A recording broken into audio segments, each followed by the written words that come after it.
Hello viewers, आज का video बहुत ही इम्पोर्टेंट है। आज का टॉपिक है यू आर यूनिक। तो चलिए वीडियो शुरू करते हैं।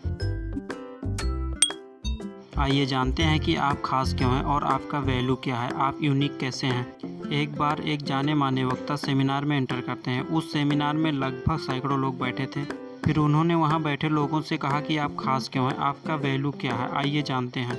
फिर उन्होंने अपने पॉकेट से एक 500 रुपये का नोट निकाला और वहां बैठे सभी लोगों से पूछा कि ये नोट इनमें से कौन कौन लेना चाहता है। सेमिनार में बैठे लगभग सभी लोगों ने अपना हाथ ऊपर उठाने लगे। फिर उन्होंने कहा कि मैं आप ही लोगों में से किसी एक को ये नोट देने वाला हूँ, लेकिन पहले आप मुझे ये काम कर लेने दीजिए। यह बोलकर उन्होंने उस नोट को तरोड़ मरोड़ दिया। उसके बाद उन्होंने सेमिनार में बैठे लोगों से पूछा कि अब भी ये नोट कौन कौन लेना चाहता है, और अभी भी लगभग सारे लोगों ने अपने हाथ ऊपर कर लिए।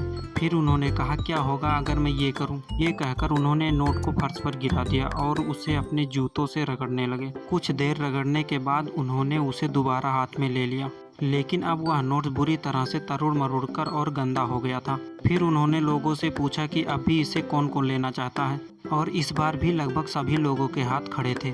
फिर उन्होंने कहा कि दोस्तों, इससे कोई फर्क नहीं पड़ता कि मैंने इस नोट के साथ क्या किया, और आप इसे अब भी लेना चाहते हैं क्योंकि इस नोट का मूल्य अब भी इससे घटा नहीं है, ये अब भी 500 रुपये ही है। तो दोस्तों, यही चीज़ हम सभी के साथ होती है। कई बार हम अपनी लाइफ में गिरते हैं और प्रॉब्लम से लड़ते लड़ते थक जाते हैं और अपने गलत डिसीजन से भारी मुसीबतों का सामना करते हैं, और इन सारी परिस्थितियों से जूझकर परेशान होकर हम अपने आप को मूल्यहीन और बेकार समझने लगते हैं। लेकिन इसका कोई अर्थ नहीं है कि हमारे लाइफ में क्या हो चुका है और क्या फ्यूचर में होगा।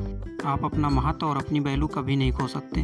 उस नोट की तरह आपकी भी वैल्यू कभी कम नहीं होती। बस आपको समझने में देरी है। जब आप अपनी वैल्यू समझ जाएंगे, फिर उसके बाद आप अपने आप को कभी मूल्यहीन नहीं समझेंगे। इसलिए दोस्तों, आप खास हैं, यू आर यूनिक। तो आज के वीडियो में बस इतना ही। Thanks for watching.